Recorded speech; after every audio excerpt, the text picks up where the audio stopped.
3 अक्टूबर 2017 को राजस्थान के अलवर शहर के शिवाजी पार्क कॉलोनी में संध्या शर्मा और कविता शर्मा नाम की दो बहनें रात को छत पर सोई हुई थीं, जबकि परिवार के सभी लोग नीचे घर में सोए हुए थे। लेकिन छत पर सुबह ही सूरज की रोशनी के कारण संध्या और कविता की नींद उस दिन जल्दी ही खुल गई, जिसकी वजह से वो दोनों बहनें पानी का मोटर ऑन करने के लिए नीचे आ गईं। लेकिन जैसे ही मोटर ऑन करने के बाद वह दोनों बहनें कमरे के अंदर गईं, तो वहाँ का दृश्य देखकर उनके मुंह से चीख निकल गई। उनके रोने की आवाज़ सुनकर आस पड़ोस के लोग भी अवाक हो गए। वो लोग भागकर बनवारी लाल शर्मा के घर में जाते हैं, लेकिन पड़ोसियों ने भी जब उस कमरे के अंदर का मंजर देखा तो एक पल के लिए उनका भी कलेजा दहल गया, क्योंकि उस कमरे में लाशें ही लाशें पड़ी थीं। घर के मुखिया बनवारी लाल, उनके तीनों बेटे अमन, हैप्पी, अज्जू और बनवारी लाल के भाई का बड़ा बेटा निक्की समेत घर के उन सभी के 100 खून से लथपथ पड़े हुए थे। बनवारी लाल और उनका बड़ा बेटा अमन बेड पर पड़े थे। उनके अलावा घर के सभी लोग फर्श पर पड़े थे। बनवारी लाल के पड़ोसी देखते ही समझ गए थे कि उस घर में कत्ल नहीं बल्कि कत्लेआम हुआ है। वहाँ पर मौजूद पड़ोसियों ने इस घटना की जानकारी तुरंत पुलिस को दे दी। इधर सूचना मिलते ही पुलिस भी तुरंत मौके पर पहुँच गई।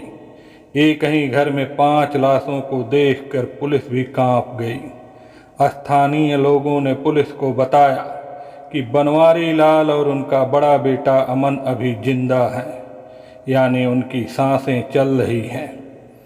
पुलिस ने उन दोनों को तुरंत ही एम्बुलेंस से नज़दीकी हॉस्पिटल भिजवा दिया, लेकिन हॉस्पिटल में डॉक्टरों ने उन्हें मृत घोषित कर दिया। एक ही घर में 5 लोगों के कत्ल की खबर पूरे इलाके में आग की तरह फैल गई थी। पुलिस ऑफिसर्स के साथ साथ डॉग स्क्वाड और फोरेंसिक टीम को भी घटनास्थल पर बुलाया जाता है। इधर बनवारी लाल के घर वालों का रो रो कर बुरा हाल हो चुका था। संध्या तो अपने पति और बच्चों की लाशों को देखते ही बेहोश हो गई थी। वह बार बार बेहोश हो जाती थी, जिसकी वजह से उसको हॉस्पिटल में भर्ती कराया गया। इसके बाद पुलिस और फॉरेंसिक टीम उस घर की बारीकी से जांच करती है। कमरे में हर तरफ खून के धब्बे थे। घर की दीवारें, फर्श, बेड और बिस्तर सब कुछ लाल रंग में रंगा हुआ था। इसके अलावा फॉरेंसिक टीम को दीवारों पर कुछ फिंगरप्रिंट भी मिलते हैं और घर का कुछ सामान भी अपनी जगह से इधर उधर था। उस सामान से भी फिंगरप्रिंट्स उठाए जाते हैं, क्योंकि 2 शवों को तो पहले ही हॉस्पिटल भिजवा दिया गया था। शुरुआती जांच करने के बाद घर में मौजूद 3 बच्चों के शवों को भी पोस्टमार्टम के लिए हॉस्पिटल भिजवा दिया गया। इसके बाद डॉक्टर्स की टीम उन 5 शवों का पोस्टमार्टम करती है। इधर पुलिस भी अपनी तफ्तीश और पूछताछ करनी शुरू कर देती है। पुलिस सबसे पहले इस बात का पता लगाने की कोशिश करती है कि आखिर वह बदमाश घर के अंदर किस तरह से घुसे थे, क्योंकि उस घर में एंट्री करने के लिए 2 दरवाजे थे। एक तो मेन दरवाज़ा था जो एक गली में खुलता था, जबकि दूसरा दरवाज़ा एक कमरे में खुलता था। कविता ने पुलिस को बताया कि सुबह सवेरे जब वह दोनों बहनें छत से नीचे आईं, तो उन्होंने देखा था कि घर का मेन गेट खुला हुआ है। उसकी कुंडी खोली हुई थी, यानी जिस तरह से रात में उस गेट को बंद किया था वह उस तरह से बंद नहीं था। कविता के बयान से पुलिस को लगा कि बदमाश मेन दरवाजे से ही घर के अंदर आए होंगे, लेकिन उस दरवाजे पर ज़बरदस्ती एंट्री के कोई भी सबूत नहीं थे, यानी उस दरवाजे को ज़बरदस्ती खोलने की कोशिश नहीं की गई थी। तो क्या दरवाजे को अंदर से ही खोला गया था? क्योंकि ऐसा सामूहिक कत्ल भी कोई अकेला इंसान तो नहीं कर सकता था। जरूर इसमें कई लोग शामिल रहे होंगे। लेकिन अब सवाल यह है कि जब यह वारदात हुई थी, उस समय चीख पुकार या हाथापाई की आवाज़ छत पर सो रही कविता और संध्या को तो जरूर सुनाई देनी चाहिए थी। पड़ोसियों का भी यही कहना था कि उन्होंने भी इस घर से किसी तरह की कोई आवाज़ नहीं सुनी थी। यही नहीं, बल्कि फर्स्ट फ्लोर वाले कमरे में सो रहे बनवारी लाल के परिवार वालों ने भी कोई आवाज़ नहीं सुनी थी। यह घटना 2 और 3 अक्टूबर की दरमियानी रात को हुई थी। उस रात बनवारी लाल के छोटे भाई मुकेश घर पर मौजूद नहीं थे। मुकेश इस घटना से 3 दिन पहले ही अपने काम के लिए शहर से बाहर चला गया था। हालांकि इस वारदात के बाद घर वालों ने मुकेश से कांटेक्ट करने की बहुत कोशिश की, लेकिन वो लोग नाकाम रहे। यानी इधर उनके घर में इतनी बड़ी वारदात हो गई थी और मुकेश को इस बारे में कुछ भी नहीं पता था।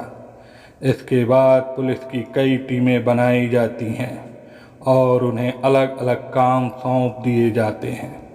साथ ही घटनास्थल के आसपास और रास्ते पर लगे सभी सीसीटीवी कैमरा को भी खंगालने की कोशिश की जाती है। हालांकि वहां पर बहुत ज़्यादा कैमरे नहीं लगे हुए थे, लेकिन फिर भी कुछ दुकानों और कुछ बड़े घरों में लगे सीसीटीवी कैमरा को चेक किया गया, मगर फिर भी कोई सुराग नहीं मिला, क्योंकि उन सीसीटीवी कैमरों में कोई भी सस्पेक्ट नज़र नहीं आ रहा था। दरअसल बनवारी लाल के घर में आने के लिए कई ऐसे रास्ते थे जिनसे कोई भी व्यक्ति बिना किसी कैमरे की नज़र में आए उस घर में आराम से आ जा सकता था। इसके बाद पुलिस ने यह भी पता लगाने की कोशिश की कि बनवारी लाल की किसी से कोई दुश्मनी तो नहीं थी, लेकिन अगर बनवारी लाल की किसी से कोई दुश्मनी या झगड़ा होता तो भी केवल बनवारी लाल का ही कत्ल होता। लेकिन यहाँ पर तो मासूम बच्चों का भी बड़ी बेरहमी के साथ कत्ल किया गया था। इसके बाद पुलिस शर्मा परिवार के हर एक व्यक्ति के बारे में डिटेल से जानने की कोशिश करती है, क्योंकि हो सकता है यहीं से कोई सुराग मिल जाए। दरअसल साल 1999 में बनवारी लाल की शादी राजगढ़ की रहने वाली संध्या शर्मा से हुई थी। शादी के बाद उनके 3 बच्चे भी हुए, जिनमें सबसे बड़ा बेटा अमन 17 साल का था। उनका दूसरा बेटा हैप्पी 15 साल का था और सबसे छोटे बेटे अर्जुन की उम्र 14 साल थी।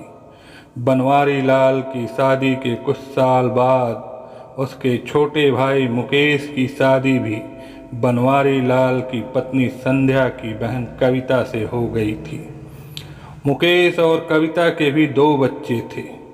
उनका बड़ा बेटा निक्की 12 साल का था, जबकि उनका छोटा बेटा विनय मानसिक रूप से बीमार था, यानी उसकी मानसिक स्थिति ठीक नहीं थी। यह पूरा परिवार पहले तो अपने पुश्तैनी मकान में अलवर जिले में कठमूर तहसील के गारू गांव में रहता था, लेकिन इस घटना से करीब 14 साल पहले बनवारी लाल का पूरा परिवार काम के सिलसिले में शिवाजी पार्क में आ गया था। गांव में उनका पुश्तैनी मकान था। उनके पास थोड़ी बहुत जमीन भी थी। उन सब की देखभाल बनवारी लाल के चाचा का परिवार करता था। लेकिन जब बनवारी लाल ने अपने चचेरे भाइयों से जमीन का बंटवारा करने को कहा तो वो लोग बहाने बनाने लगे, जिसकी वजह से जमीन के बंटवारे को लेकर बनवारी लाल का अपने चाचा से जमीनी विवाद शुरू हो गया था। मामला इतना ज़्यादा बिगड़ गया था कि बात मारपीट तक आ गई थी। लेकिन फिर गांव वालों ने उन दोनों परिवारों के बीच सुलह करा दी थी। यह बात इस घटना से करीब 3 या 4 साल पहले की थी, लेकिन जब 5 लोगों का कत्ल हुआ तो अचानक लोगों को यह बात याद आ गई थी, जिसकी वजह से पुलिस की जांच भी अब ज़मीनी विवाद की तरफ घूम गई थी।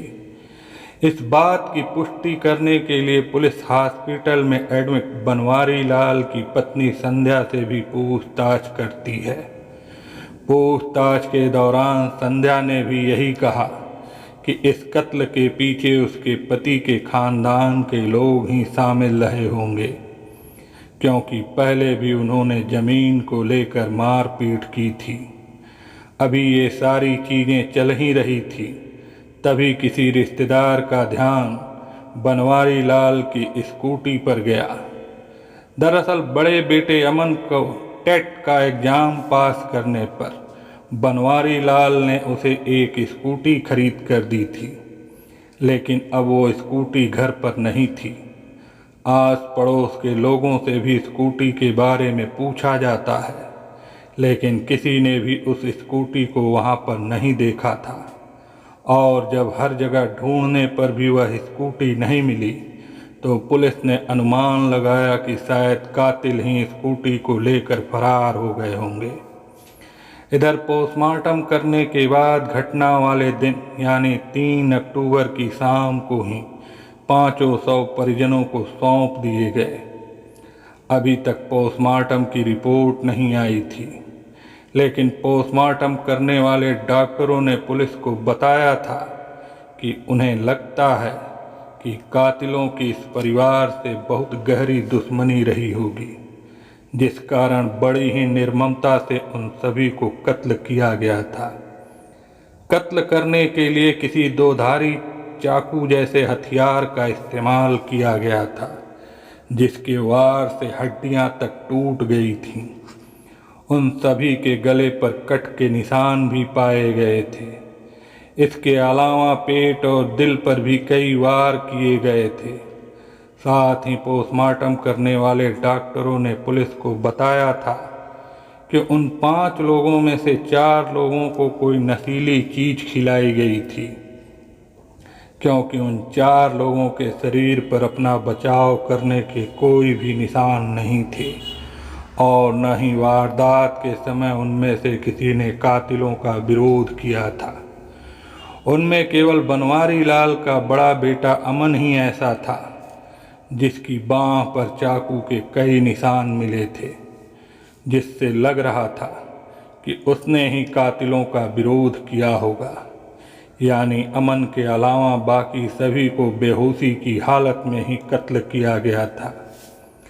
जांच के दौरान घर वालों ने पुलिस को बताया कि घटना वाली रात को सभी लोग जल्दी सो गए थे और उन्हें उस रात नींद भी बहुत गहरी आई थी। शायद यही वजह थी कि उस रात किसी ने भी घर में कोई शोर नहीं सुना था।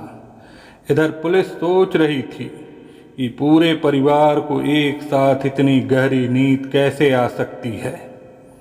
कहीं ऐसा तो नहीं था कि उस पूरे परिवार को ही नशीली चीज़ खिलाई गई हो। घर में पिछली रात की कुछ रोटियां और सब्जी वगैरह बची हुई थी। पुलिस ने उनको भी जांच करने के लिए लैब में भिजवा दिया, क्योंकि अब पुलिस को शक होने लगा था कि कहीं न कहीं इस वारदात के पीछे घर के ही किसी व्यक्ति का हाथ हो सकता है, क्योंकि घर का मेन दरवाज़ा भी अंदर से ही खोला गया था।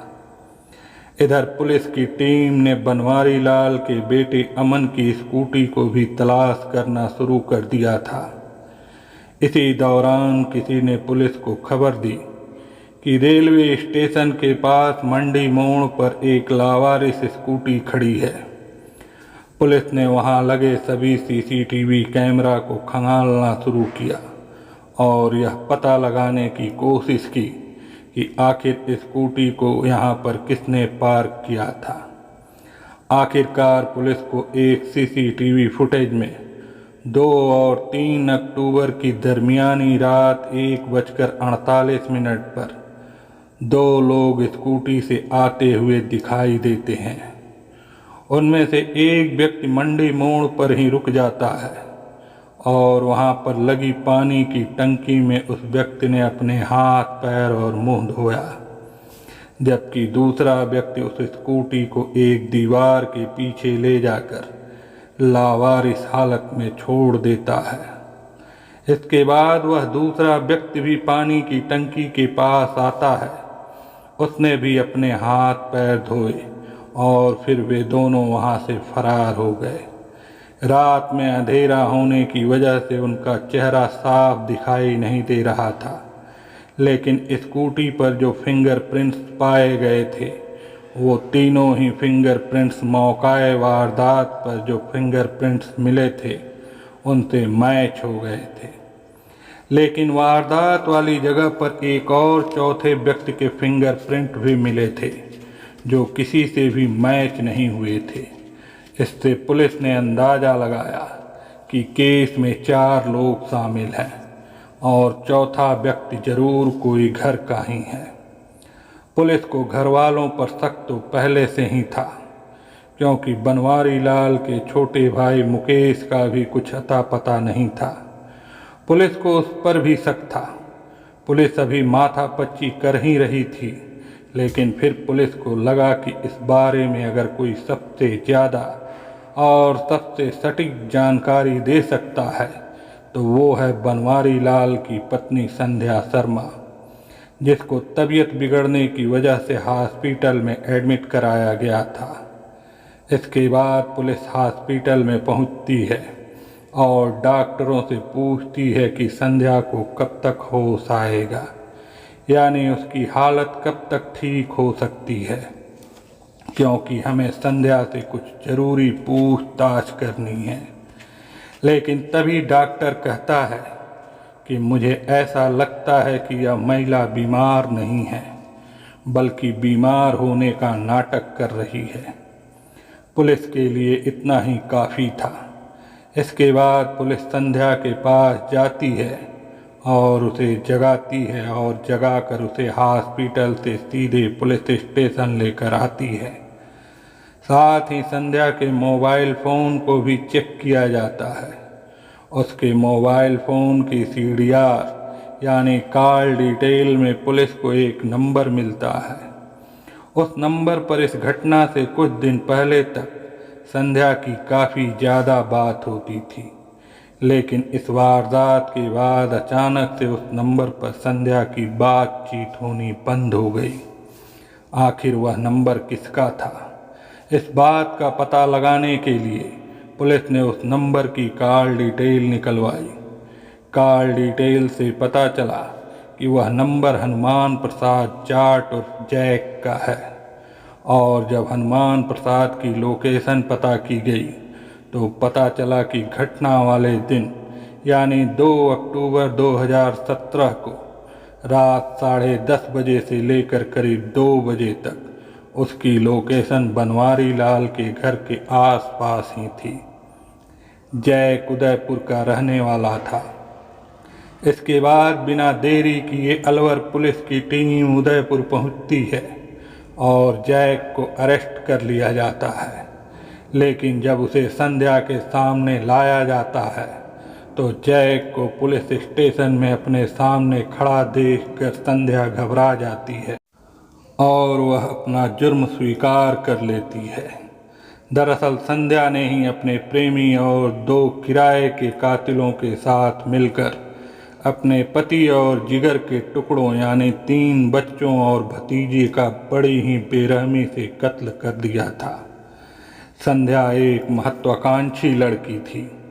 उसको लग्जरी लाइफ स्टाइल, महंगे कपड़े और महंगी गाड़ियों का शौक था, लेकिन उसके घर वालों ने उसकी शादी एक लोअर मिडिल क्लास फैमिली में कर दी थी, जहां पर घर का खर्च भी बहुत मुश्किल से चल पाता था। और जब संध्या के 3 बच्चे हो गए तो जिम्मेदारी और भी ज़्यादा बढ़ गई। दरअसल संध्या पहले से ही थोड़ा बहुत ताइक्वांडो मार्शल आर्ट जानती थी, इसलिए फिर से उसने ताइक्वांडो की ट्रेनिंग ली और फिर खुद भी वह ताइक्वांडो कोच बन गई। वह अलवर जिले के लोकल बच्चों को ट्रेंड करने लगी, यानी कोचिंग देने लगी, क्योंकि ताइक्वांडो मार्शल आर्ट के टूर्नामेंट भी होते थे। तो संध्या भी अलग अलग शहरों में उन बच्चों को लेकर टूर्नामेंट में पार्टिसिपेट करती थी। संध्या के द्वारा ट्रेंड किए गए बच्चे नेशनल लेवल तक खेल चुके थे और अब संध्या भी अपने पति के साथ घर का खर्च उठाने लगी थी।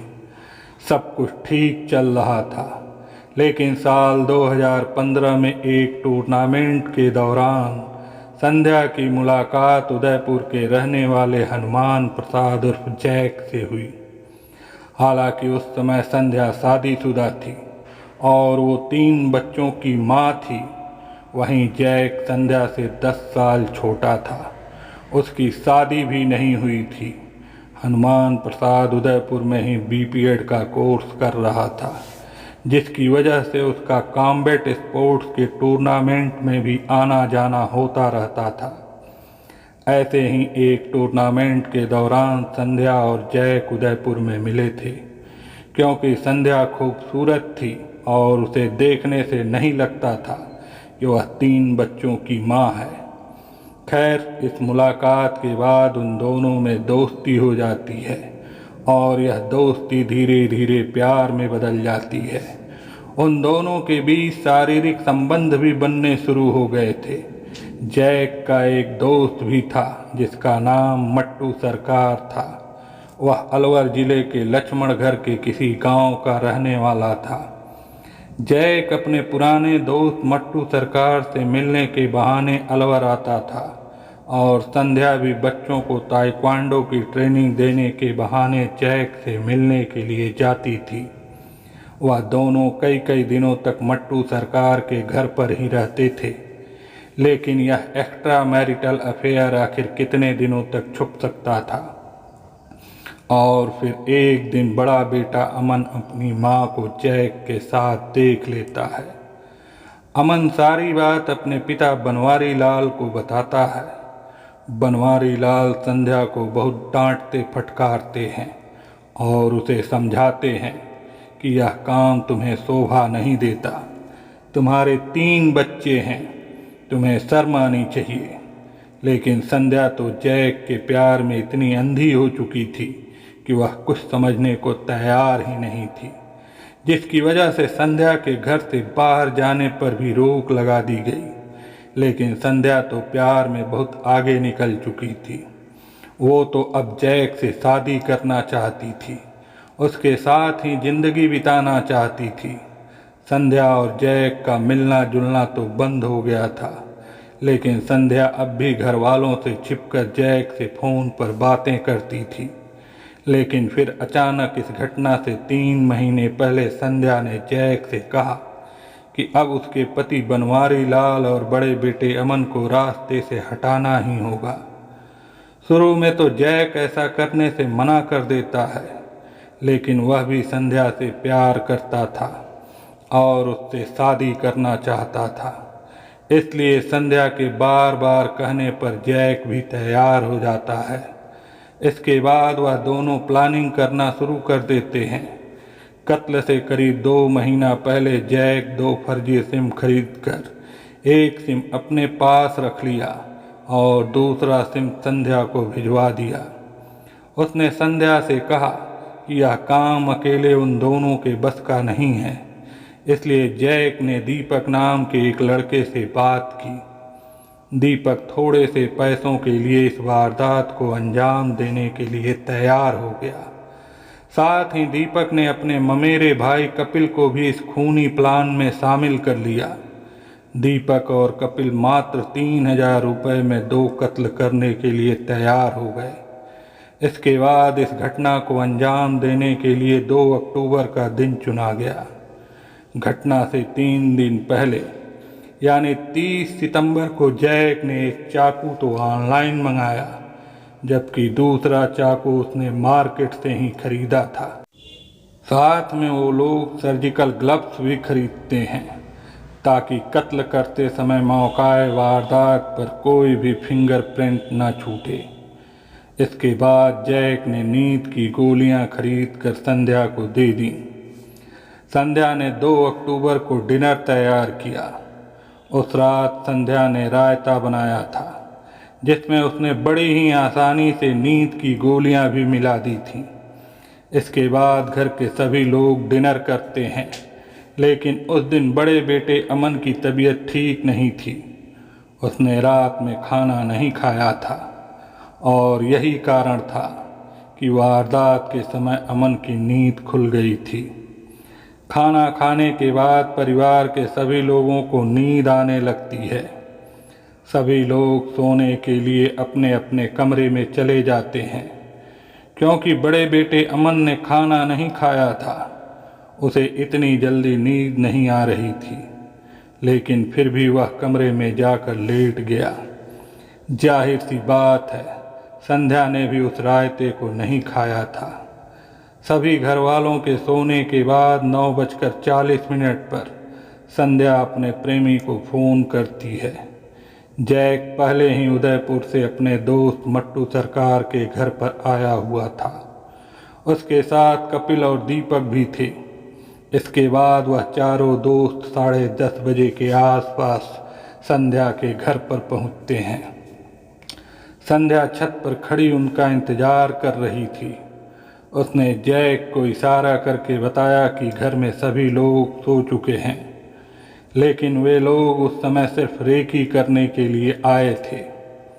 इसके बाद जैक ने अपने दोस्त मट्टू सरकार को रेलवे स्टेशन पर भेज दिया।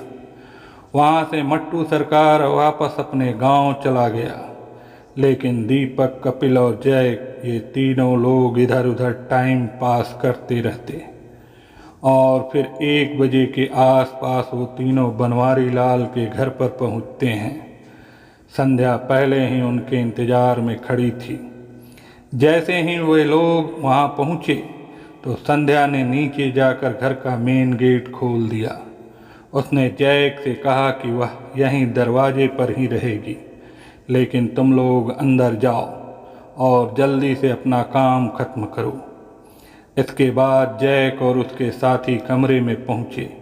वहाँ पर बनवारी लाल और उसका बड़ा बेटा अमन सो रहा था। वह दोनों बेड पर सो रहे थे, जबकि 3 बच्चे हैप्पी, अज्जू और निक्की नीचे फर्श पर सोए हुए थे। उसी समय संध्या भी कमरे में आ जाती है।